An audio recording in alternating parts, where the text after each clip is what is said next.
So we're going to start the same way we did with the last lecture. I'm going to move in the center. And basically, we wanted to sort of reflect on, this is our schedule for today, so we're going to do something we did last time. Start with a recap and themes from OS 2, and then we're going to move into OS 3. Talk about some specific areas of OS 3, and then talk a little about what's coming up on Thursday.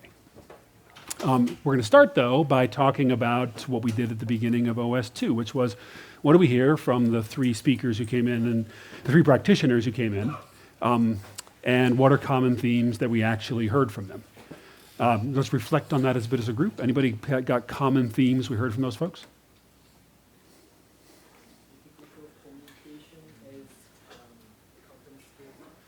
So you have to control communication as the company scales up. Communication is a different problem as the company gets larger. Oh. What else? Yeah. Hiring is absolutely critical to scaling the business. Yeah, hiring is absolutely critical scaling the business. Metrics. Metrics, say a bit more. You don't have If you don't have metrics, you're screwed. True, and everybody talked about metrics and how important they were. It's interesting. There's a set of things which had to do with measuring wins and measuring your progress forward. Metrics still tend in the OS 2 level to be a fairly lightweight process where you're not having to put a lot of hardware behind it yet. And actually, you begin to see that really in OS 3. Mm-hmm. What else? Maintaining like a small group sense of leadership and growing people from within your Yeah, so maintaining a small group and growing leaders from within, if you possibly can. One of the things which is going to be really interesting is that in the OS 2 range, when you're still a small group of people who basically sort of a band of friends or brothers or sisters, you basically have the ability to stay close as a group and to grow from within. But when you're actually in a hypergrowth phase and you're moving, especially into OS 3, the requirements for executive leadership can be quite onerous and very unexpected for the group of people who are highly affiliated and ready to work in startups. So we'll talk about that a bit today. Anybody else? Any other things you thought that stood out from that group of people? Like things which they disagreed on or even disagreed with the first three speakers on? I thought Eric's hiring practices were pretty counterintuitive to the rest of the valleys. So Eric's hiring practice is counterintuitive. Say a bit more. That they only take top people from top colleges and disregard the rest. Right. Agreed. Yeah, seriously. I mean, Google definitely has a reputation. I don't know if you want to comment on that, because it is different than the usual hiring process. Not that isn't a great direction for hiring folks. Well, the key thing when you're thinking about establishing a culture and actually having it distinct, it's actually, in fact, not all A players will fit in the same culture. So you're actually trying to define something where even prospective A players won't fit within it. So one of the things that was particular to the Google culture is they said, okay, what we are is about this elite university, generally speaking, tech education, and that's what we are. That's part of what the centerpiece of it is. So it helped them preserve their culture as they were getting larger, but it also means that you have a particular, it's not like anytime we can find an A player whatsoever, we hire them. It's actually fit within a culture. And most cultures have some, not necessarily exactly like an elite degree, but they have some version of this is who we are. And sometimes you run across an A player that you go, oh, you're an A player, but doesn't fit the culture. And in preserving the culture, as part of what's important is you begin to get to questions of communication, questions of leadership, questions of making a more of a decentralized set of decisions. If you don't have a unified culture, you start breaking. And that's why a unified culture is important. That's part of the reason why it's counterintuitive, but it is one of the ways to establish a kind of firm culture early. And that was one of the reasons, well, I don't know if they did it explicitly for that reason, but that was one of the benefits they got out of it. I was going to say, are you going to talk about what LinkedIn's version of that was, or should I ask that now? Yeah, we are going to talk about it. Okay, cool. Yeah, that's in a few slides. Sorry, we will talk about what LinkedIn's version of this just for the recording. Yeah. Okay, so I'm going to hand things over to Reid to talk about OS 3. Okay, great. Let's see here. Right. So the first 2 weeks are essentially the startup class, right? What we've done the last, 4 weeks actually, first two sections, are like, how do you have an idea? How do you think about it? How do you validate it? What are some of the considerations for that? Part of the reason why we, for example, when we opened with our kind of guest lecturers on these topics, it were people who see a lot of early stage things in order to what to see. And when you get to kind of OS 2 and you get to essentially the tribe, You might be moving to scaling quickly, but a lot of what you tend to be doing is essentially kind of figuring it out, making sure you have product market fit. Sometimes you know already. And it's really when you get to OS3, e.g. hundreds of employees, and roughly speaking, if you wanted to be technical about it in terms of the way that a lot of Silicon Valley people look at this, it's kind of 150. So when you say, is there an exact numerical bound? There really isn't. It's a kind of tenor of an organization. It's how it's working, but you'd say it's about 150 when you shift from tens to hundreds. And that's what we're calling the village. And that's actually, in fact, when you start getting to the really substantive shift. And this is, to our very first class, this is the call out. And what happens is, when you begin moving from the tribe to the village, you're beginning to say, okay, because there's this thing called Dunbar's number, you can look it up, it's on Wikipedia, but roughly speaking, it's up to about 150 people all know each other. You have a perfect hypercube, everybody knows everybody else. When you move past that, it gets actually very difficult to do that, and so coordination becomes more challenging. And you move past it, not because you want to, but because you need to. And usually, you're beginning to get into some real traction, whether it's, kind of on consumer or business scale. You may or may not yet have that kind of revenue stream, but you're beginning to see what your revenue stream is. There's kind of it's not a formula across it. And that begins to get you into the question of, when you're scaling from tribe to village, are you scaling from tribe to village in essentially kind of one of three ways? One way is, look, we just naturally need to get a little larger. We don't know how much larger we're going to need to do. We're going to scale up some. We're going to solidify the organization. And we're going to make that organization essentially a quasi-indefinite organization, which is we're going to run with it for a while. We're going to see. That's the least scaling. That's the least of what we're talking about in terms of blitzscaling. The second one is, look, we're going to be scaling, call it, and that's probably, by the way, you're scaling 20%, 25% organization, et cetera. We're going to be really scaling. We're going to be doing somewhere between a 50 and 100% organizational growth, all right, 100% being double. But we also know that the likelihood is we're going to continue past it, that we're just going to keep doubling. We're going to maybe go to tripling, that we're going to add in on a regular basis. And so when you're building out your organization, you're not building out an organization that you say, okay, this is stable, because you realize when you double again, you're going to change your organizational structure. You're going to change how you communicate. You're going to change what your leadership looks like. You're going to change how much multi-threading you're doing in the organization. You're going to make all of these changes, which are really key. Now, you're not doing it at kind of a totally hyper speed, but you're doing it at a thorough speed by which you're keeping your organization flexible as opposed to hardening it the way you would do in the first instance. And then the third choice is, oh my gosh, right? And by the way, not all the companies have to do this, but oh my gosh, I have to more than double, right? I have to triple, I have to quadruple. That was the kind of thing that Eric was talking about last Thursday, which was look, doubling's pretty easy, right? Quadrupling is super hard. And so, and this is where you fundamentally start making that choice. The earlier places, very, very rarely are you actually, in fact, facing that choice.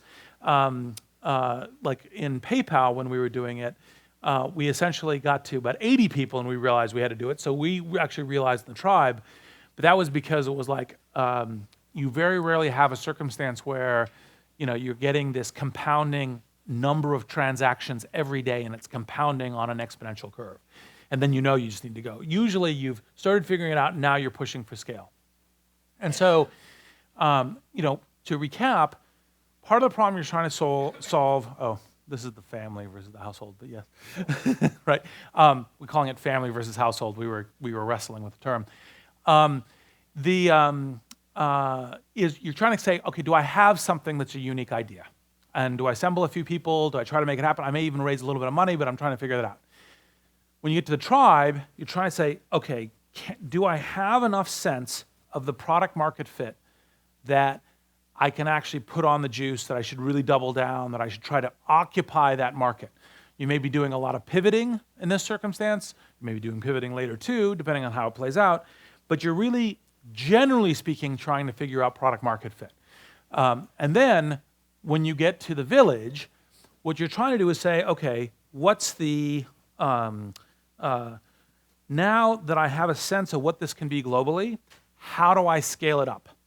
And there will be a couple of different questions. Like one question will be your market size. One question will be, do I grow into something that's worth taking a big shot at it? Second question will be capital, because you can't actually, in fact, scale fast without some real access to capital. And that real access to capital can be, for example, in Google's case, can be revenue, right? That's a great place to be when you're essentially printing so much money that you're like, oh, we got as much capital to do whatever we want to do, right? It's, by the way, a hard problem too, but it's ideal. But what you see a lot of modern variants of, you see Uber doing, Airbnb doing, Dropbox doing, a bunch of other folks, you see them raising a bunch of money because if the story works, if they've got enough of the early positioning of the team in place, they've demonstrated the product market fit, they can demonstrate a growth curve, then actually, in fact, raising money and using that capital to scale into the thing fast is one of the things that most typically happens here in Silicon Valley and China. And this is the place where you almost certainly making that decision in order to go. That's part of the reason why the village is so key. And so you have to say, okay, we got here, we're going to scale more, and frequently in the very valuable cases, we have to do it fast. Now, part of the decisioning on doing it fast is what does the global competition look like? That's pretty central. And so, for example, when you look at some of the differences, part of the reason that Merriam was actually, in fact, kind of not trying to hyperscale what she was doing, but taking it in a very considered way, was because her competition was old school market stationers, right? No one in the new realm was actually, in fact, threatening to encroach on it so she could develop out. LinkedIn has a very similar story in the early stage, which we went through a little bit before, but we're going to go through the village stage of it now. And then, the question is, usually for scale, it's a competitive thing. So it's relative. It's, can you scale faster? Can you scale quickly with it? And so these are the kinds of things that get to the question of, should I, in fact, attach the rocket engine and go, right? So, you've got a rough sense. And by the way, each of these things is actually more of is a judgment. It doesn't mean you have to say, okay, I have 100% checked off each of these, because you might go, look, I'm 50% confident on the first one. I'm 60% confident on the organization set up in order to be able to go, right? I haven't run the financing process, so I don't know, but you may still, because of competitive circumstances or because of a market opportunity or because you think, look, once people begin to realize an opportunity, everyone that's of size, everyone starts pivoting to it. So part of the very first lecture's concept was to say, figure out something that's kind of contrarian and right. Usually you can do the contrarian thing in the family stage because a lot of other people are staying away from it because it's not obvious to them. There's some reason, for example, in the LinkedIn case, like how do you get to critical mass? How do you get millions of people into a service when the whole value is a number of people there? So the first person, no value, second person, no value. So they're like, oh yeah, that's not even an area worth looking at. Once you begin to get to the village stage, you begin to prove out revenue, you begin to prove out some of your thesis, now everyone else can see more of the same thing and it becomes less contrarian because they go, oh, I'm beginning to look at this, and beginning to look at this, I'm going, oh, that could be valuable. And once you see that as clearly, they're also seeing it in some version too. And so even though you may not have the competitor standing right here, rushing, like jostling you for the prize, you actually end up on a clock anyway. And so that's part of the reason why you tend to go to, okay, what's the right scale to go to? It can be driven by competition, but it can also be driven by the fact that now everyone's seeing this value proposition and you need to do it. Other reasons you might do it are you need to get to critical mass in order to make your particular value proposition work. There's a stack of things that lead to the decision to scale, but this is kind of the checklist for what you would be doing. Can you say a little bit about how LinkedIn made that choice in 2008? So let's see. Because we're only doing the 2008 post story today. So roughly speaking, so remember, we launched the site May 5th, 2003. So this is 5 years in. Part of what we said that the initial launch of it is that we'd said, look, let's keep, like very much like actually what Merriam was talking about, let's keep things trim, right? let's spend only enough cash. Let's be very selective about hiring. Let's raise money. When we do a financing process, let's leave at least 9 months ramp to doing a financing process because we want to essentially figure that out. Then basically here we went, all right, we've identified the fact that now a bunch of markers say, okay, we understand some of the core value propositions of LinkedIn. So for example, before 2008, it was still pretty difficult to articulate ourselves to journalists about what we were. And so, for example, in 2003, nobody here probably knows what Friendster is. So there was a site called Friendster. You can just replace Facebook. The only way that I could get in the press in 2003 was, we're Facebook, but for business. And they're like, oh, okay, well, we understand what Facebook is, so we'll allow something. And Friendster was the term at the time. MySpace, probably that's gone too. And so we got here, and your average user began going, oh, actually, in fact, I know I could use this for looking for a job. I know I could use this to find other people. I know that I'm staying up to date with people. I know that having a public professional profile could be valuable to me in terms of someone finding me. And that was on the kind of member value side. And then on the business side, we had begun to prove out kind of what were the things that corporations, in particular, wanted to spend real money on. What were the features that we had to have in the enterprise software? Because we started as a consumer company, and we're a little bit hybrid now, primarily consumer, but enterprise as well. And so you have to figure out a whole bunch of unique things on the enterprise side, like, okay, how does the account management work? How does a team function of it? How does a corporation engage with it? And all that stuff, we had begun to get enough of a sense where we had product market fit there too. And that was part of the decision of, okay, now it's actually time to go fast to essentially move into the market opportunity. We want to get the consumer growth up, and we also want to get the revenue growth up. And that was essentially the backdrop. Yeah. That's what you're Yeah. gesturing at, right? Yeah. I think. Yeah, so I mean, I will pick up from there because I distinctly remember that we had conversations in 2007 and 2008 with Dan Nye, who was CEO at the time. And one of the biggest topics of conversation is like, when do we didn't put it in these terms, Yeah. but when do we blitzscale? Yeah. Because he was being very conservative about the way that we actually went forward. So there were 4 things on the previous slide: articulate the core business, identify critical steps, hyper-grow an organization, and finance. So, all these things applied in LinkedIn's case. So what I wanted to do is I wanted to sort of talk through a little bit about the changes that occurred at LinkedIn as an example of watching these 4 things in action. Okay. So first I want to talk about articulating the business case. So as Reid said, we had begun to see the growth. So we basically had proved out that growth hypothesis. We had begun to see the value, especially among recruiters. So we'd seen the value hypothesis, and it was already out there. So basically, we were at a place where like, okay, so now we need to create a self-sustaining business, which is actually going to not only grow the value for both those things and continue our growth, generate revenue, and then build competitive advantages for us over time, and then finally grow strategic assets for the future. So I'm going to take you through the presentation that Jeff Weiner gave in 2010 at our all hands. So 2010, we're right about halfway through this stage, the village stage. And basically, he presented in February the product plan or business plan overview to the whole company. So I'm going to try to give a view of it. A couple things I want to point out about this as I go through it. Jeff had joined the company at the beginning of 2009. Reid's going to talk a little bit about how we picked a new CEO and why it's so important when you're making this transition to have the right CEO in place. Jeff, one of the things that he wanted to bring to the table was the foundation for growing very quickly.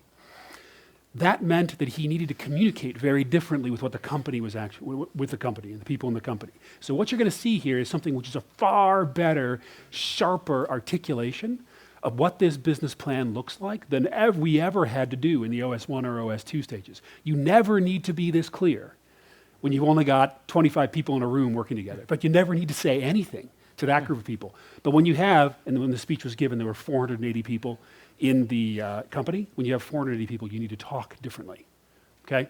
This is actually the very beginning of a set of all hands, which are still going on every 2 weeks at LinkedIn, even as we approach 10,000 employees. So, I'm not going to do a Jeff Weiner imitation. I almost brought the video, but it was too difficult to sort of bring it in.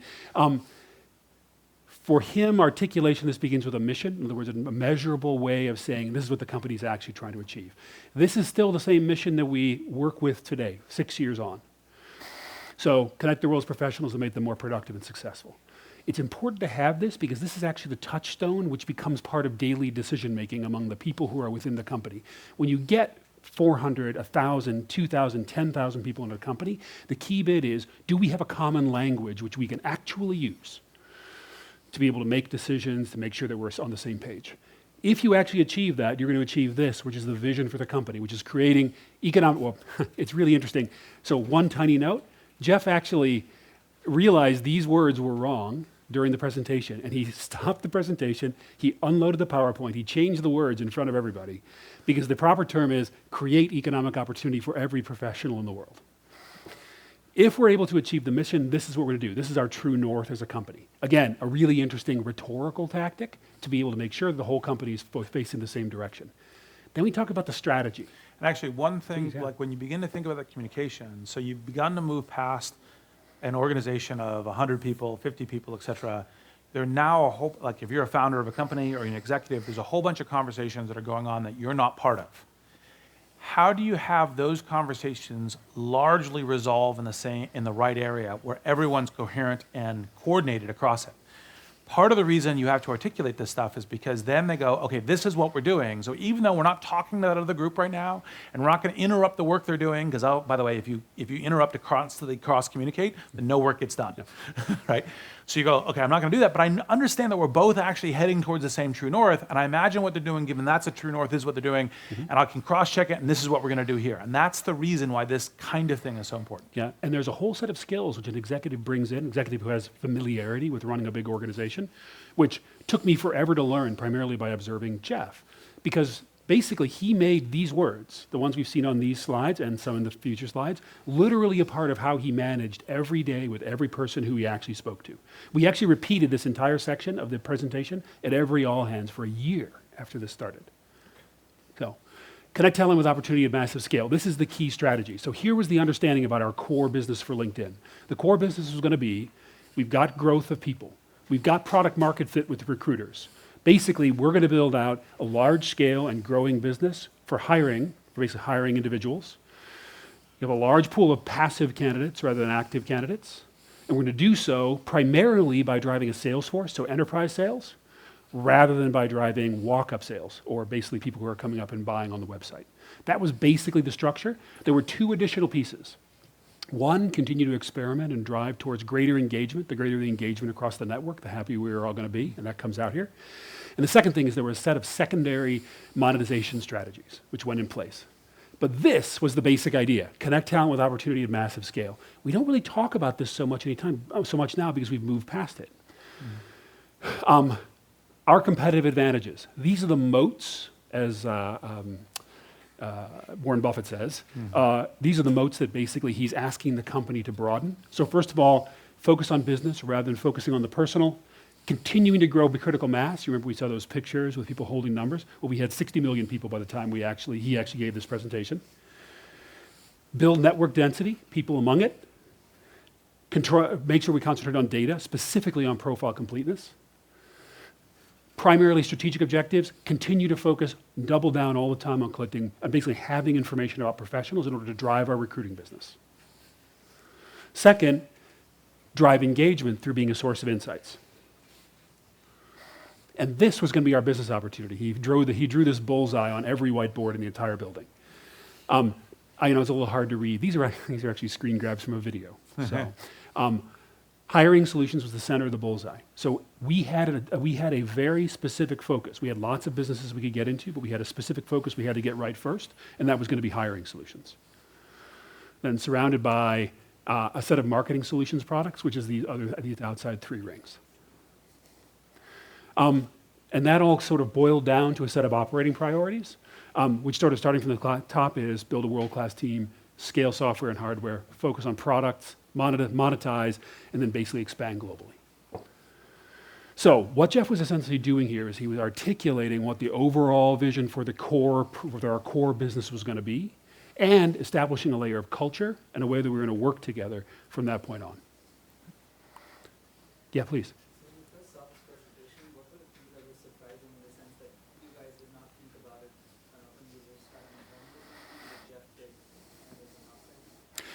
So easily, so the question was, what are the things which were most surprising when Jeff came in and did this?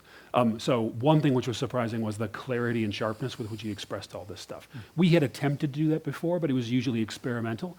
Jeff made it absolutely rock solid, to the point where this literally is the communication he uses internally, he uses it externally, and pretty much if you talk to reporters, they've all heard this because it's such a clear and easily repeatable message. Second was focus on culture, because this is effectively a mechanism for driving culture because we're going to expand. Reid's going to touch on this a little bit in terms of creating a culture around LinkedIn's culture. It came up when we were comparing it with Google's. Google's culture may be about highly intellectual college or university. LinkedIn's culture is a change the world culture, which is about creating economic opportunity. And so in some ways, aligning behind this, as well as our culture and values, which we'll come to later, is exactly the way that he wanted to be able to create the culture which would be transmitted from generation to generation of employees. The key thing, and this is the difference of scale, the way that I had been articulating things before, which is, by the way, an accurate strategic descriptor of some of the stuff that LinkedIn does, is network as a platform. Your identity, the people you connect to, real identity as a platform for a number of different applications that help individuals and organizations navigate the world by how they find each other, how they match with each other, how they communicate with each other, how they essentially form connections too. That was the essentially previous structure by which most strategy was articulated. One of Jeff's insights is he said, look, that works for you development team and you geeks very well for articulating that. I'm going to try to build a company of thousands of people. I need to have something that actually, like, yes, we're still doing that. We're still treating a network as a platform and an application structure as kind of what we're doing. But this is a way to rationalize all of the different work and have people understand it. Right? And that's part of the reason it was a shift. And part of the whole thesis for understanding this is that actually, in fact, like there are ways to fail at being a 450-person company that are, I just don't understand how to scale. And so when you look at the current giants, they're not just there because, oh, I got the right app and I had the right product market fit, and now I just hang on to it and kind of just do what any smart person does. There's a bunch of art in how you build these companies. And one of the things that both Alan and I learned from this was to say, okay, what's a culture that defines parallel action across a large number of people? And what's a way of articulating the plan that most people know how to coordinate with each other? Go ahead. Which of these things would be inappropriate in OS2? Like, why would this slide be premature if we were still in OS2? Why would these things be, so which, if any of these things would be inappropriate OS 1 or 2? Well, so let's walk through them. So here, world-class team means something slightly different. Like actually, part of what he is actually talking about is a shift in culture from what we were doing before, which is we'd hire very smart people. But part of what he's trying to do is say, okay, look, we're going to actually, in fact, operationalize, like, okay, for example, now when we're hiring people, we onboard them through this way, and we've created a video that essentially integrates them. Mm-hmm. We're actually moving from essentially, executives who are managers of managers to executives who are managing managers who are managing managers mm-hmm. as kind of a way that we're doing it. And so all of what's code in Build a World-Class Team is adopting those practices. He wasn't like, oh, previously you were going to kind of like go to the local Safeway and just kind of recruit anybody in. That was your previous organization. That's not what this is a contrast to. This is, we have to focus on those scale mechanisms in terms of what we're doing, in terms of how the operational process works. Yeah. And the people to do that. And it also gets down to individual employees who you hire. There's a set of employees who are extremely good in very small environments and startups. Yep. And those people tend to be generalists. They tend to be people who love the startup environment. They tend to be people who want to experiment and work all night, take huge risk. Yep. And then there's a set of people who basically work much better in an environment which looks like a big company.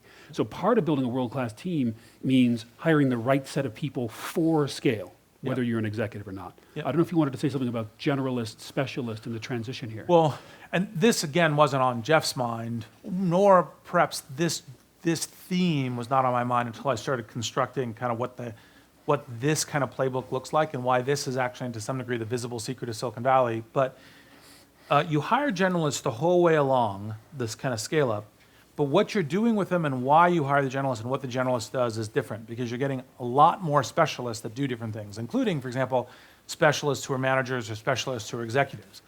And so here, part of the thing is a lot of what your key pivotal leadership roles may be occupied by generalists.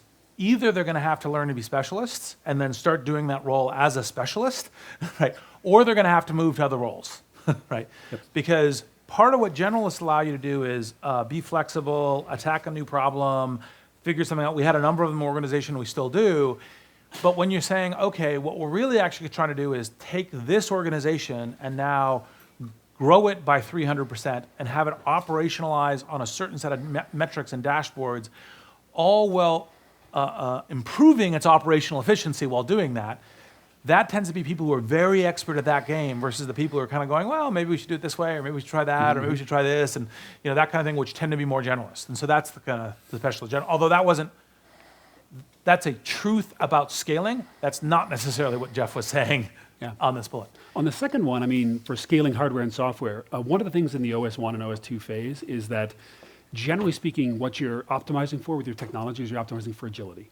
So basically, you want to be able to create an environment where you can experiment with different things, learn effectively, go try something else, just abandon previous failures and so forth. When you actually get to this stage, you need to shift, because what you need to do is 10x or 100x the technology infrastructure that you've actually got. You need to get to the place where you can support a massive scaling thing. So the attitude towards the software you build is quite different. Yep, because we were trying to essentially say, let's figure out what are the core set that is in network as a platform. So we were building a lot of what we called point 2, point 3 features. We're trying this, we're trying that sort of thing. Here was to say, okay, look, we're gonna focus on the things that are currently working, and we're gonna scale those versus doing that in terms of a prioritization. It's not to say we don't still do some of those, Definitely. but this was the kind of the prioritization. Yeah. And that was also part of what got to the third. Sorry. He had a question. Just tell him 1 second. Please finish your thought. Oh, okay. The third bullet, which is, okay, what we're looking for is a small number of products that we're really going to change the scale characteristic, as opposed, because we believe we already have the product market fit for the key thing that we're gonna scale up on, because while network as a platform was the general strategy, hiring is only one application, but we're gonna use that to drive all the scale. And that's our initial core business that we're starting from, because the strength in that business allows us to build all the others. Next question? So going back to the generalist-specialist divide, how do you both determine if someone's a true generalist or just a bad specialist? And how do you know then if a generalist can become a specialist before they fail or succeed? So the question is how do you figure out true high quality generalists, and how do you distinguish between generalists and specialists? So high quality is a judgment art on both, because sometimes, by the way, the high quality specialists are also hard to figure out, because sometimes they're specialists in something other than you. Because, by the way, when you're doing the family side, basically everyone's generalist, right? So what you generally, so first is, a good generalist is somebody that tackles a new problem, has a relatively good risk triage, knows how to sort it out, is comfortable doing something that's fairly different than the thing they've done before as they're doing it. So for example, like a generalist engineer who might be kind of like, good at servers, because, okay, fine, I'll try the iOS front end and so forth, even though, I haven't really done that. I'm really a specialist in the other things, just as kind of an engineering parallel or CS parallel. And then a good generalist usually has a very high analytic clock speed, an ability to learn stuff very quickly, and an ability to recognize fairly fast when they're not on the right track, so they correct, right? It's not that there's no foot faults, but they kind of go, oh, okay, right, over here. And if they don't have those characteristics, they don't tend to be a good generalist. They may be a good specialist, but they don't tend to be a good generalist. Specialists, you then tend to evaluate more the way that when, for example, you're thinking about hiring, about like, okay, what's the specific kind of work that you've done like this before? What have you learned in that? What is expert on it? How do you reproduce it? What is the way that that's applied here? Whether it's management, server operations, product management, sales, et cetera. So like, for example, if I'm hiring let's take sales as an example. If I'm hiring a sales generalist, I'm kind of looking for, okay, what happens if I throw you in this circumstance? Like you have this kind of weird client, what do you do? Kind of like different circumstances. When I'm hiring a sales specialist, I'm going, okay, What's the way that you define a territory? How do you manage a sales pipeline, right? What's the way you know your sales pipeline's actually working? And a set of things that come to the, I've done this before and I know these metrics very well. Do you internally classify people as specialists or generalists, and do you interview differently for those different roles? I definitely interview differently, and generally speaking, yes, sometimes it's a little murky. So it's not 100%, but generally speaking, I'm either looking for someone who goes, no, the job is doing this role, really killing this role. Yes, you may grow to other things, but this specific thing, which is actually, in fact, something that you could have learned before, right? Or, no, actually, in fact, we're trying to figure this out. Not very many people know this, right? Are you capable of solving? And by the way, sometimes you still have to have the tool set. Like, for example, you say a generalist engineer versus just a generalist. You still have a tool set that allows you to free roam within that area. There's a... Did you, throughout your time at LinkedIn, make any bad hiring decisions? And if you did, what did you learn from it? Lots. Did we make any bad Did we make hiring decisions? Yeah, we hired this guy Reid. So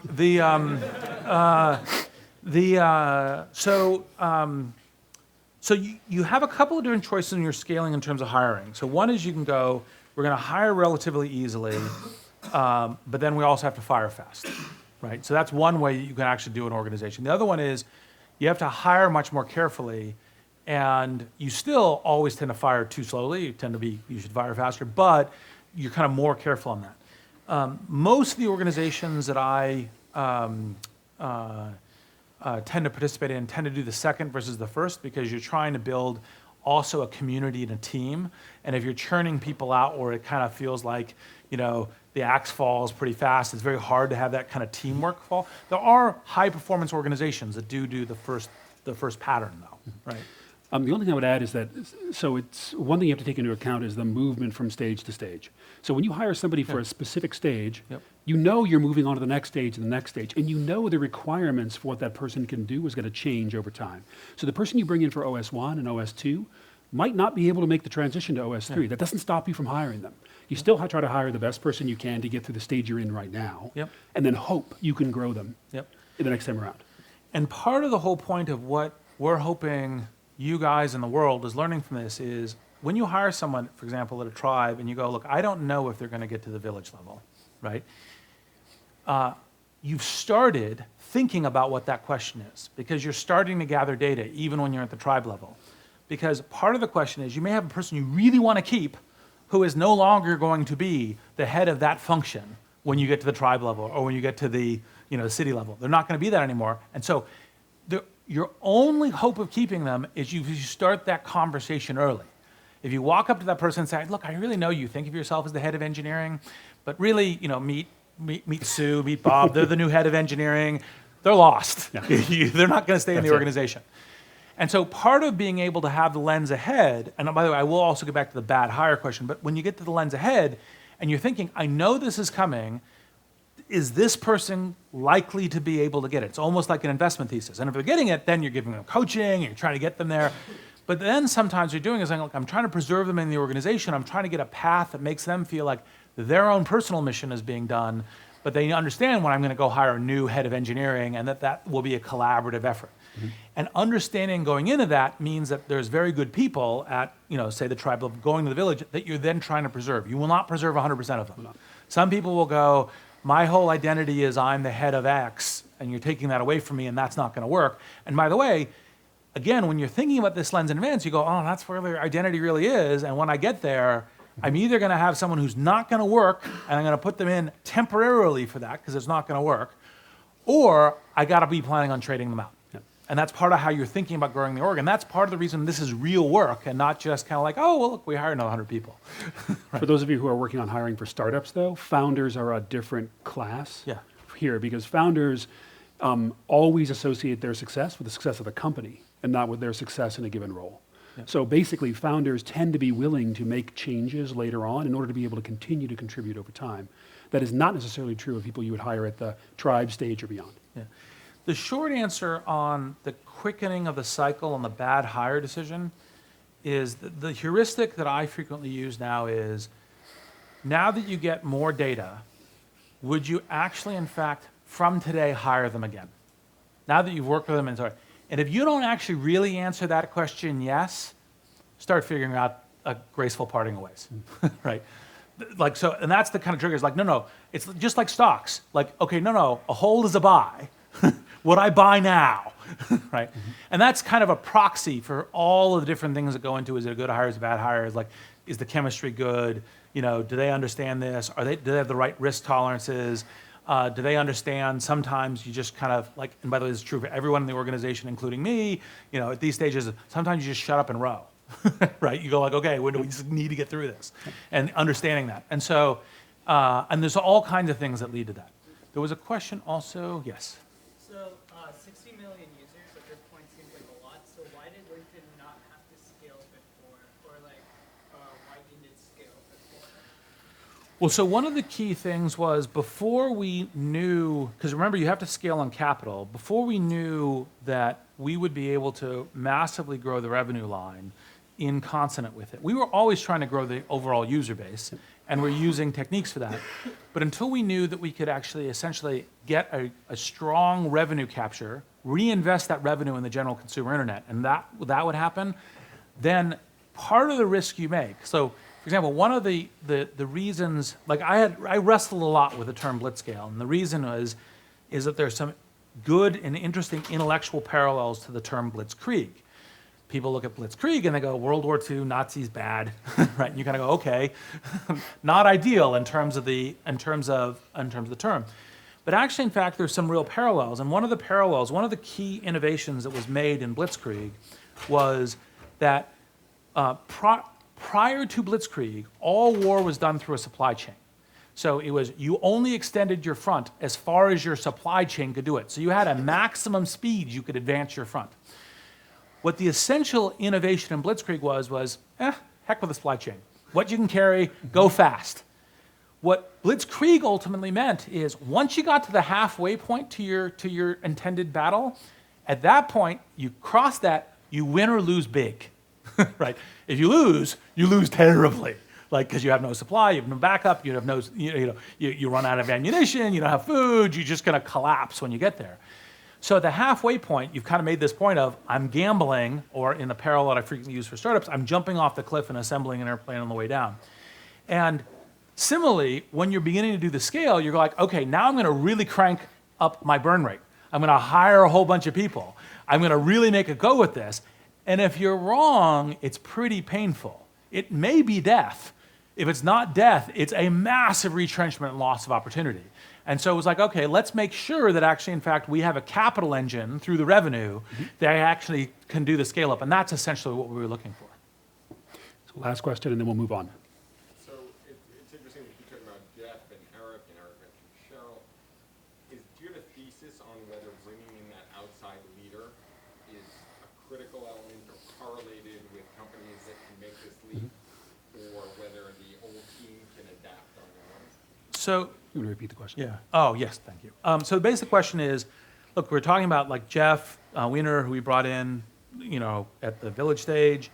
We're talking about, Sheryl Sandberg, who helped with Facebook, and also was brought in, by Eric into Google. And what's the thesis about growing the team versus external? So roughly speaking, I think that your true north always in these things is some combination of external and internal. And if you try to apply too much of a rule one way or the other, you break.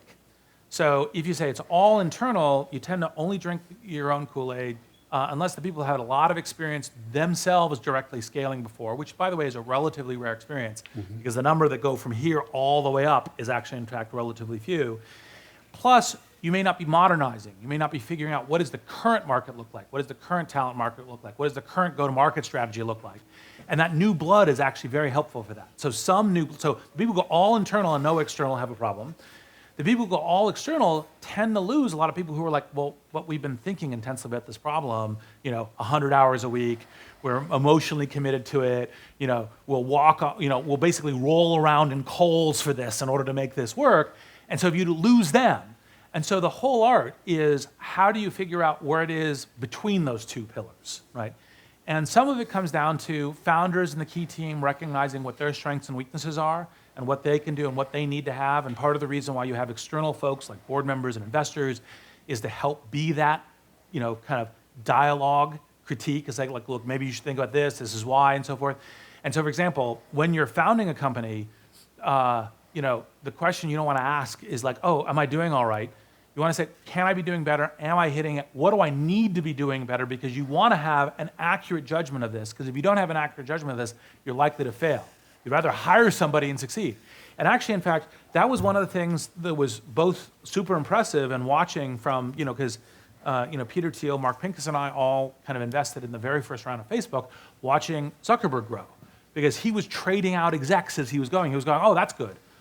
Oh, that's better. Okay, let's type here. And like, for example, you saw him kind of going, oh, this whole organization's fine. Then he hired Cheryl, saw how Cheryl was running her organization, and then he turned around and improved his own organization, right? So it can be a catalyst between them, but it usually is pretty important to have both function and how it works. And then there's just on the specific kind of founder CEO question, there's an essay that's on LinkedIn and also my blog, reidhoffman.org, for that specific question. And as a transition, the only thing I would add here is that the reason we went through, here's the core business, we're trying to articulate it, is because the next section is about what is the actual plan that we're actually going to follow in order to do it. And the key part for all of this stuff is you got to have the people who are going to be able to execute that plan. And they're going to execute it as executives.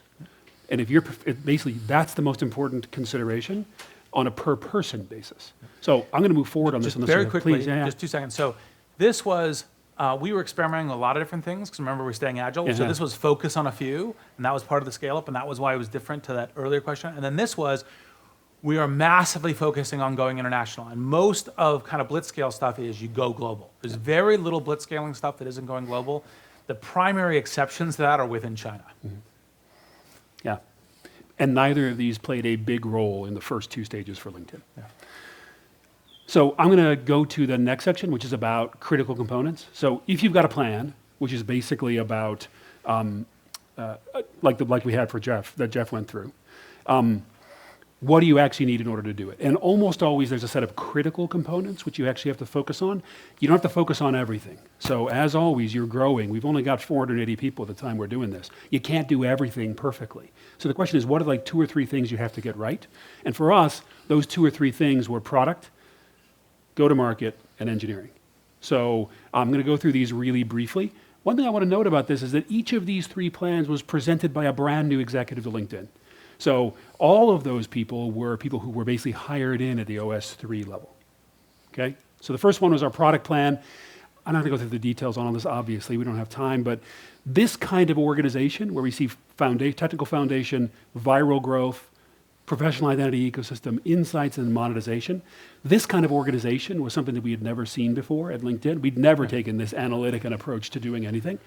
And, sorry, you were going to say something? I was literally going to add to that earlier question is, we would never construct it. We knew a bunch of this stuff, but we never construct a document like it, because we weren't trying to figure out how to get 500 people and growing to all be executing on the same plan. And also, this is the very first time in the company's history where we had to execute on multiple threads simultaneously. When you're a smaller company, generally speaking, you're going to do one thing really well, and then everything else you sort of do as you need to do. Now you actually need to be able to execute on 3 or 4 things at scale all at once, which is why you need to be able to sum it up like this. This broke down to a set of product features. We separate things into core, strategic, and venture. I'm not going to go into the details here, but the idea was we wanted to identify the things which were part of solving our core business problem. All this other stuff was stuff which we thought was building for the future. This stuff was about building for the present, about making our core business operate. The product plan basically focused on member growth, on professional identity, on search, and obviously an important component of making recruiters successful, on knowledge sharing, which is one of those sort of future-facing things, and then on our 3 businesses. So hiring solutions was the key one. That was the center of our bullseye. Marketing solutions, and our monetization platform, which was basically payments and a bunch of other things that we wouldn't have had to have thought about before. So that's on the product side. In terms of the go-to-market, we're just going to talk about sales. You can see the way we were broken up. The blue bars here are basically the places where our field sales team was responsible for driving revenue, and the others were non-field sales related. By the way, one other thing to think about as I think about kind of how to understand this growing, you're beginning to run organizations like this. These are all documents that were taken from how we would communicate internally, how we'd talk to each other, how we'd formulate the same plan, and you're beginning to actually crystallize the business within graphs, dashboards, other kinds of things as a way of doing it. And that's something that's not as critical when you're at the OS2 and tribe Yeah. level. And it's important for a couple of reasons. So first of all, it's important because it allows you to project what the business is actually going to look like, which is something you actually need when you get to this place, because you need to know you're tracking towards a particular target. You need to be able to do financing appropriately and a bunch of other things. But the second thing is it becomes part of the way the company is managed on a regular basis. This was the very first time, right about this time, when we started producing daily dashboards, which basically, and Jeff still looks at them every morning at 5:30, where basically he would run the company based on a set of dashboards, which he would receive an email and literally look at on his iPhone in bed when the minute he woke up to sort of find out where the company actually was. That was a brand new discipline which had not existed in the system before. I certainly wasn't doing that. I'm not. Again, not a good gigantic amount of detail, but the key piece was breaking things up. How do we understand our global? How do we understand our markets? How do we understand our global approach? How do we understand our geographical approach? Product mix. How do we build a field force to basically go out and sell effectively? What about brand leadership? A whole bunch of questions, which are the kinds of questions you would expect from a seasoned sales leader, but not from a generalist who is basically trying to make it happen. On our way to $1 billion. And finally, engineering. So engineering was the third major area. We actually brought in a guy called David Henke. You'll see a photograph of him later if we get there. Yep. Basically building out our technology. His goal was 10x. LinkedIn has a bunch of really hard problems, and we've got a bunch of productivity issues that we need to deal with. The question for us is basically how do we attack these things in an organized way and get to the place where we have 10x scale on top of where we are right now? For example, on all the productivity stuff, part of what happens when you get in here is you begin to actually focus on developer productivity. You're building your own tool stack. You're leveraging other things as well, but you're beginning to figure out how does that cycle begin to work. Yep. And this is usually where you're doing it. Whereas before, you're just building the thing that demonstrates, do I have a shot at product market fit? Yep.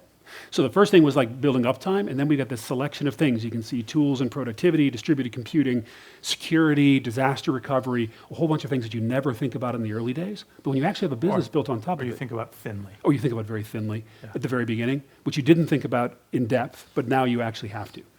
This was actually the largest transformation which had to occur at LinkedIn, because basically we had to take, not only were we growing very, very quickly in this space in terms of engineers, but also we needed to change basically the entire stack on which they were working simultaneously with continuing to develop product and scaling simultaneously. So it was the three things they had to do in parallel.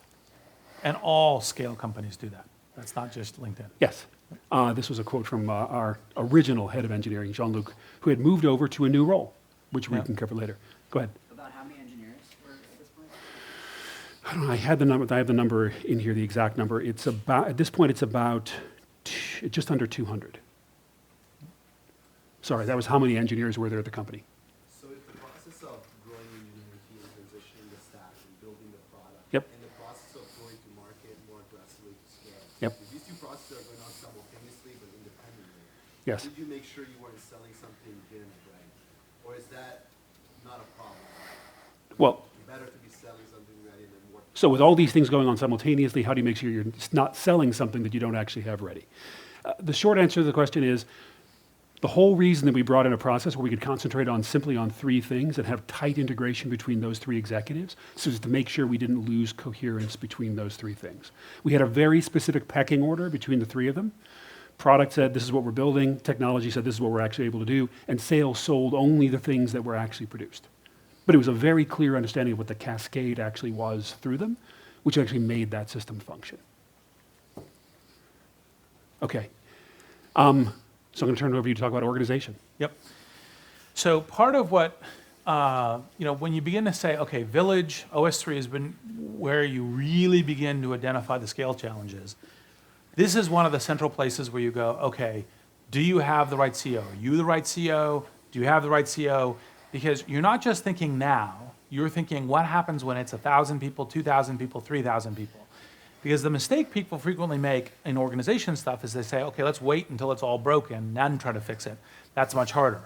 Part of what you're trying to do is anticipate where it's going and figure it out and then make the adjustments while you're going, whether it's a person, whether or not this individual who works well at tribe, is they going to work out in village, what's a role that's going to work out in village. CO is obviously central to that because the CO is going to direct, this is how the whole thing works at scale. And it's one of the places where most often you either have to come up an extremely steep learning curve because you really, really want to, and this is the thing you want to do as a founder, or it's the beginning of the time saying, okay, do I do it by getting a CO? Do I do it by getting a COO? You know, do I learn some of it? What are those kinds of things? Those are kind of the key things. And then you begin to look at kind of what are essentially the key executives. Now, part of when you're looking at this stuff is you don't try to solve all the problems. You don't go, I have a perfect org chart, I got 6 boxes, I got to fix all the boxes. Every single time you have a list, whether it's problems or other kinds of things, you should force rank them and you go, okay, what are the ones that I absolutely have to do? Let me get those done and let me try to do the other ones too, but let me do that. And then what happens if I only get to 2 of the 6?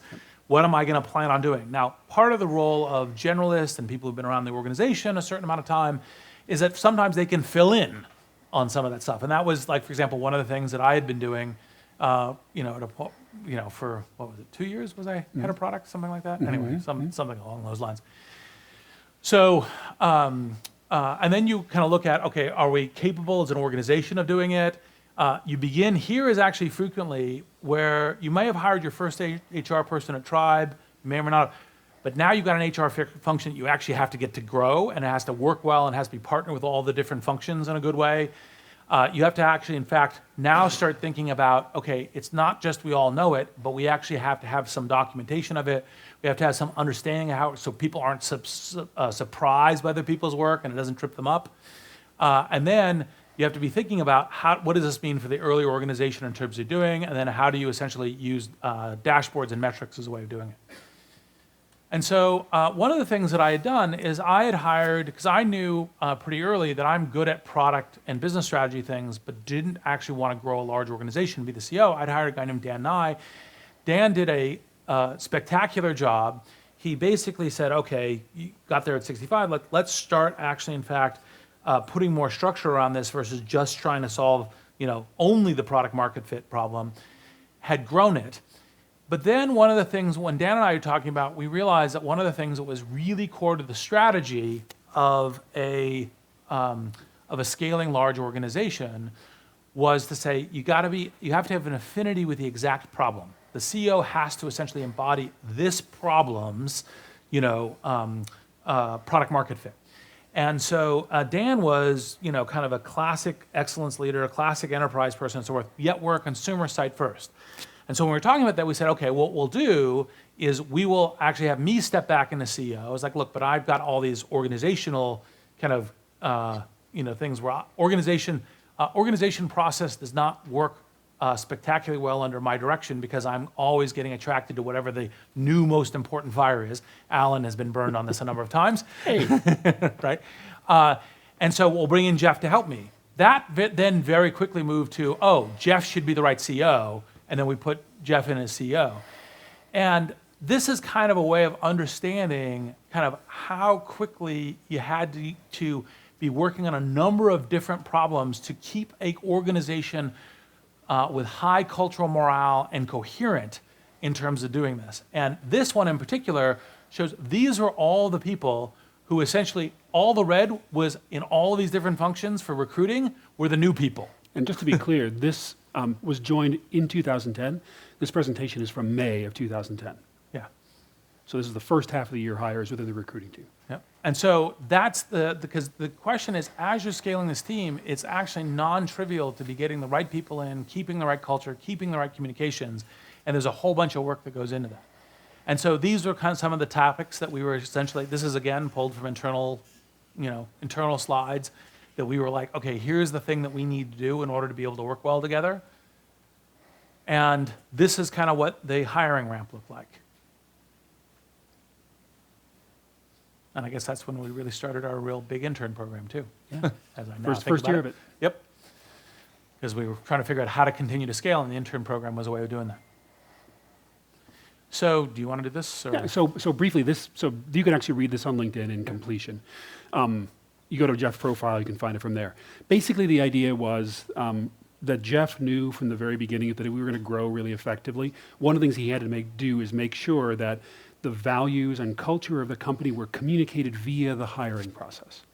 So that basically, we as a company, when we were hiring new people in a distributed way, every person who was doing hiring was using the same bar for culture and match and so forth over time. Otherwise, we'd end up with a culture-less company. So what he did is he articulated the vision, the strategy, the mission and so forth. Go next. But he also articulated this set of culture and values. And you can see here they're stated in the sense of here's how you use this to test somebody during a hiring process. Because he needed to make sure that was part of the way we were thinking about each new person who came in the door. Yep. And frequently, we actually have a number of places where this is on the wall so that people can refer to it when they're talking amongst each other about how to make a decision on a values point or something else. Yeah, and it's in the rooms where we actually hire people. The key thing about this, though, in terms of making this work, and Jeff points it out in his post, is you can't just talk about it. You can't just put it on the wall. You got to make it part of the way you manage on a daily basis. And to their credit, Jeff does it on a regular basis. But the person in the company who actually does the culture and value stuff best is Mike Gamson, who's the head of sales. And basically, he runs our sales organization very differently than any other sales organization. He runs it based on this set of values. Yep. Okay, so I want to talk a little bit about process. Some notes. This is from the Tech All Hands. Basically, people recruiting was the number one thing that the tech team was actually worried about. So communicating that culture was essential. There's a ton of stuff here about what would be great about coming and working at a place, and actually some reasonable advice in here about what attracts tech talent to a particular place. Because by the way, part of the thing that this underlies, which is one of the reasons we decided to even put a kind of an eyesore slide up that don't bother trying to read all of it and all the rest. Yeah. It's on the video. But the thing to understand was, so when you're a small company, you're a tribe, you're something else, actually, in fact, part of your pitch to new talent coming in is be part of the early set, help define this, help find the product market fit, be one of the first engineers working on iOS or Android or something else. When you're scaling up, that pitch doesn't exist anymore. So you're changing your pitch about saying, how do you say, who is the high quality talent that you want to have join? You're evolving it. It may not change 100%, but you're changing it. And this was part of the, okay, how do we need to now talk about what is the mission that high quality folks, technical talent engineers would want to come and say, work at LinkedIn. And that was part of the work that was done as part of enabling the scaling. Yep. So I didn't realize this had builds in it. This is, of course I have to go through it all again. Yeah.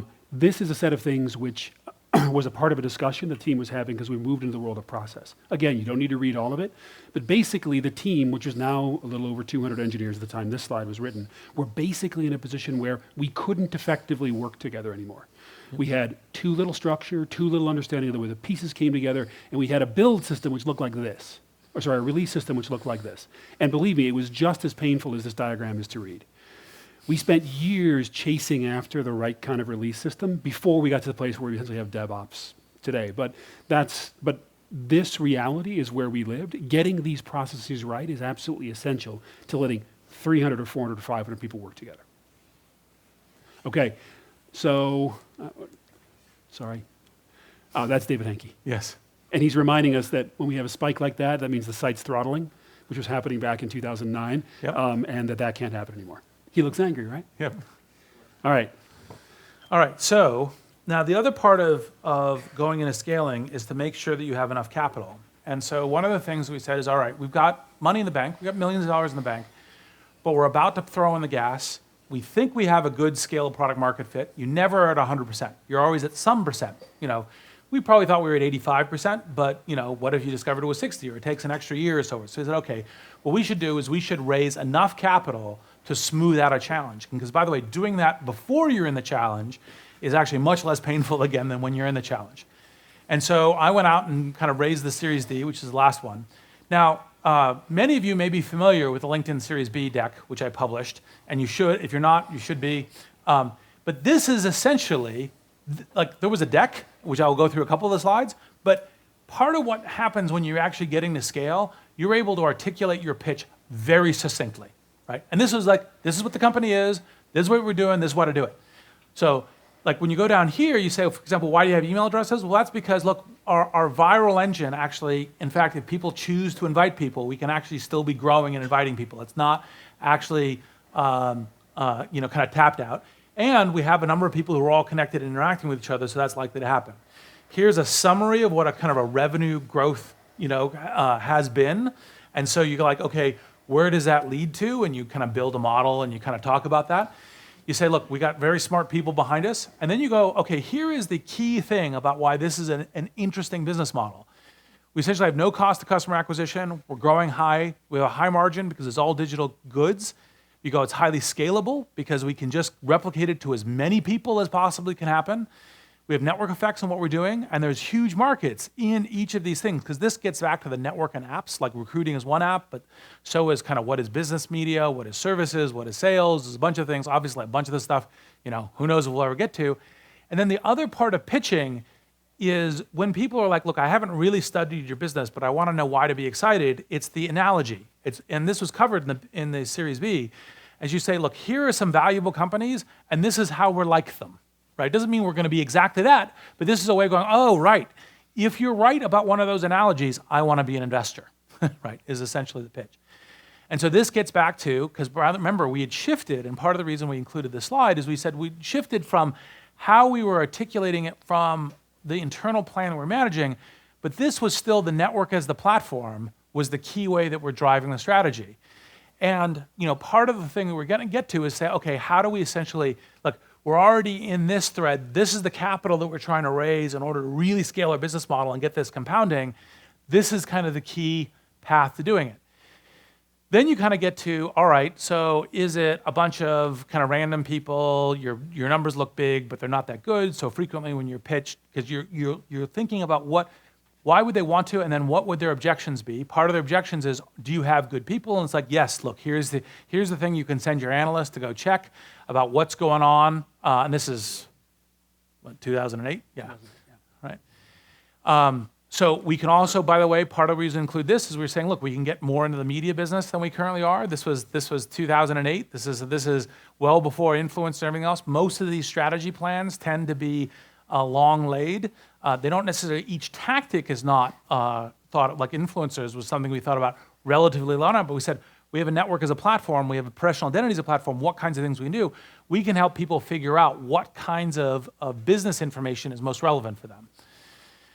And then we included this slide mostly to show that as you're beginning to scale, you're doing this kind of analysis, as opposed to, I have a concept, you're saying, here is what kind of mean revenue per member looks like in each of these different circumstances.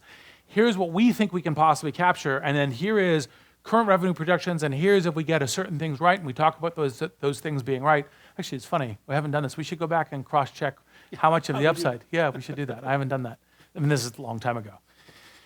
So that's essentially kind of the LinkedIn going through the village and prepping for the really major scale. And you have to solve the capital thing, you have to solve the organization and the talent thing, you have to solve the communications, you have to figure out what's the way that as you're growing all this organization, growing your fit to market, the action fact, you stay at a strong fighting organization. And that's part of the thing that is actually, in fact, part of the core challenge. And you have to have clarity in terms of what you're actually trying to get done, because it's very easy here, as in any other stage of a company, to get too much focus on too many things.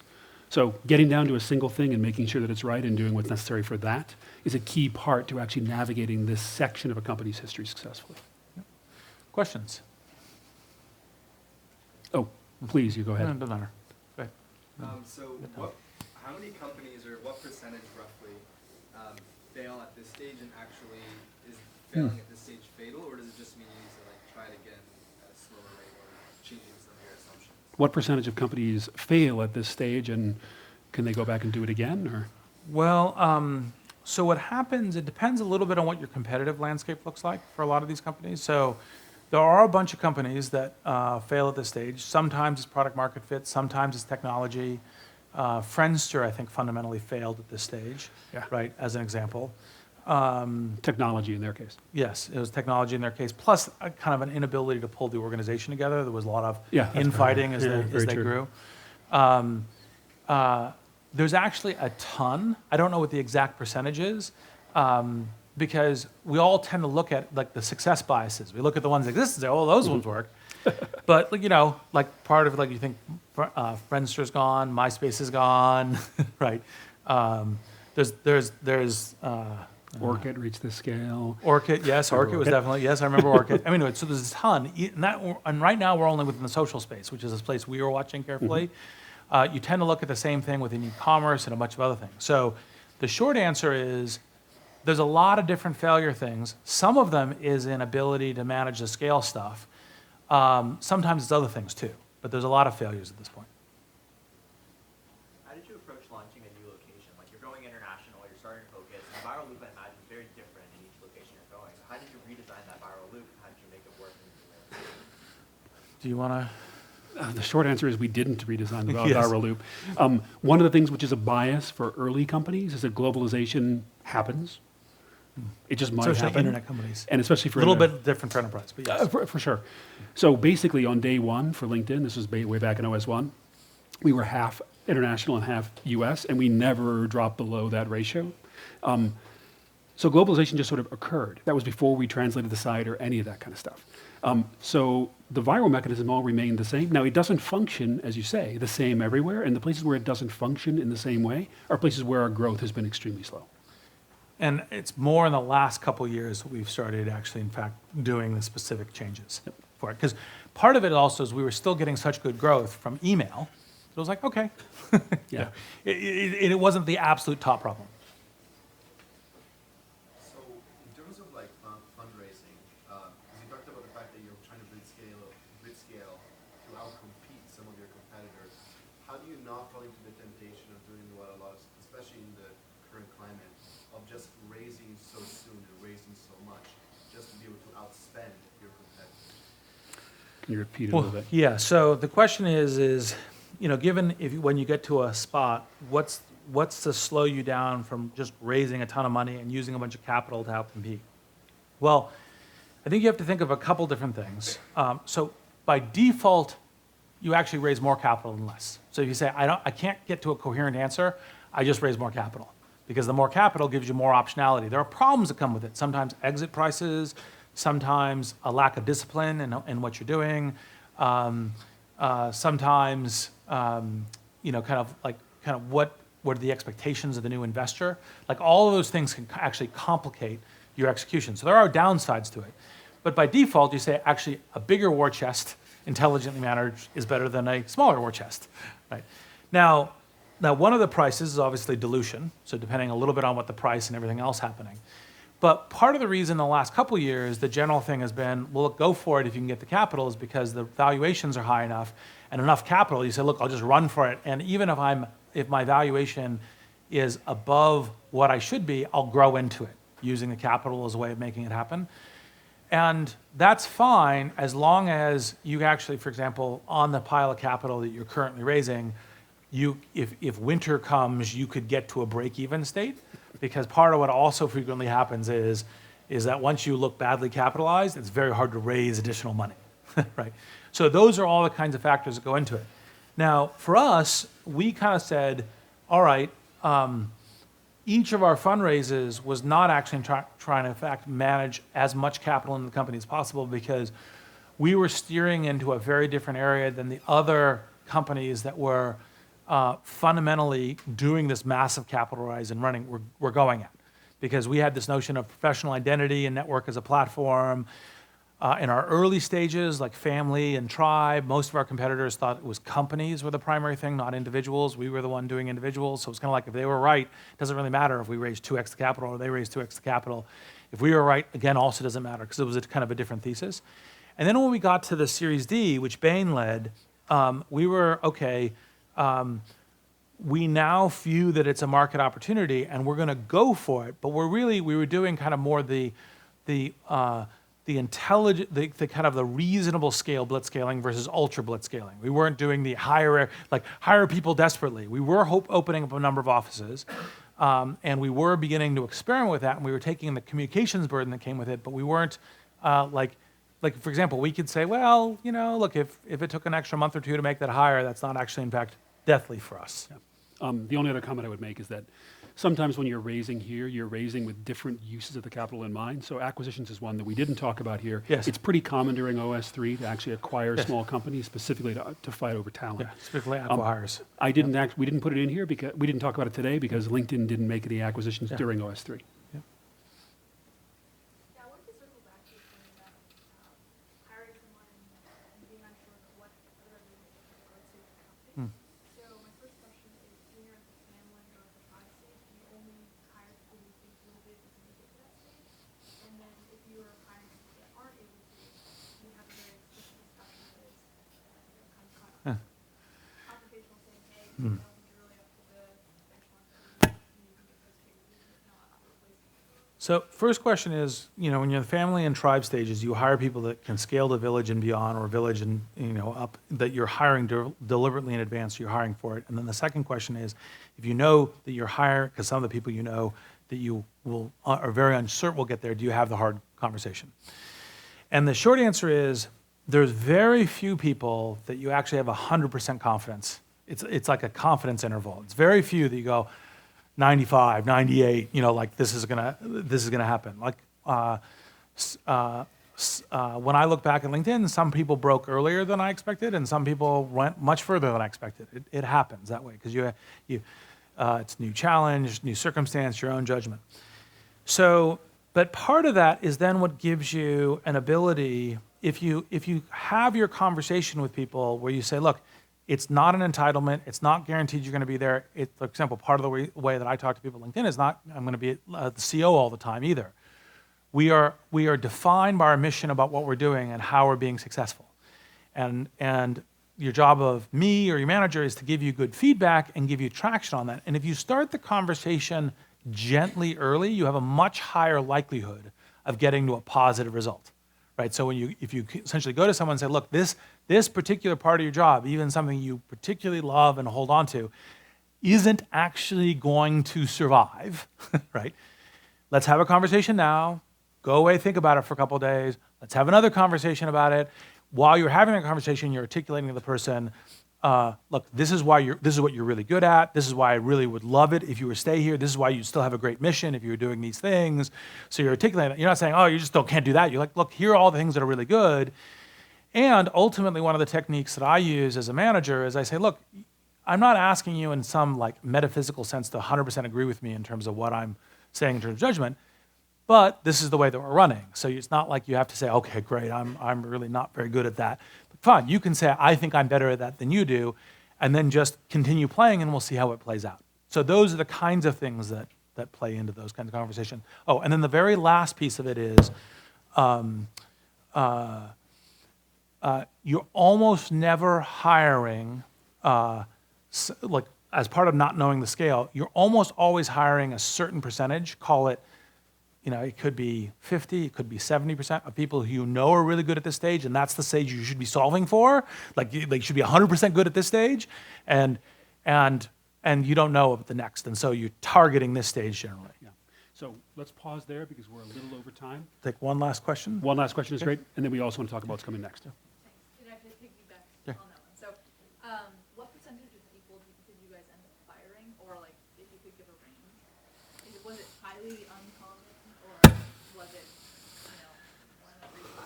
Well, generally speaking, we would try as much as possible to manage people out through a process because we thought that was the right kind of human thing. So that's technically it's not a firing, right? Because that's not the here's a paper. The security person's walking you to the door, right? That kind of thing.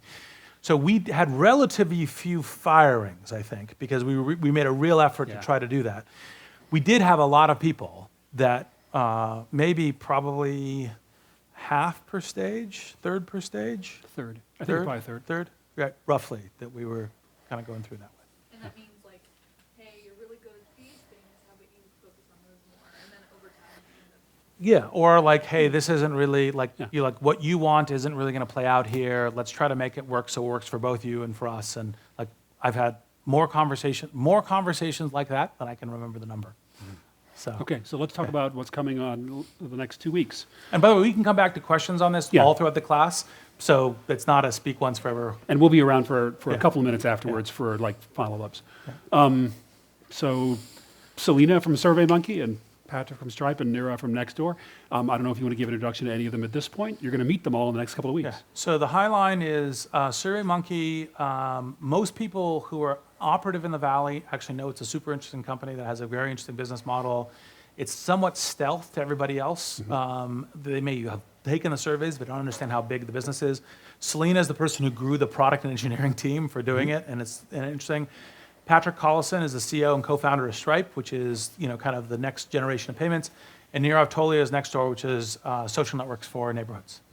And they're all like unicorn, unicorn, unicorn, really. Right? So. All right, great. Thanks very much. We'll see you on Thursday. Yeah, thank you.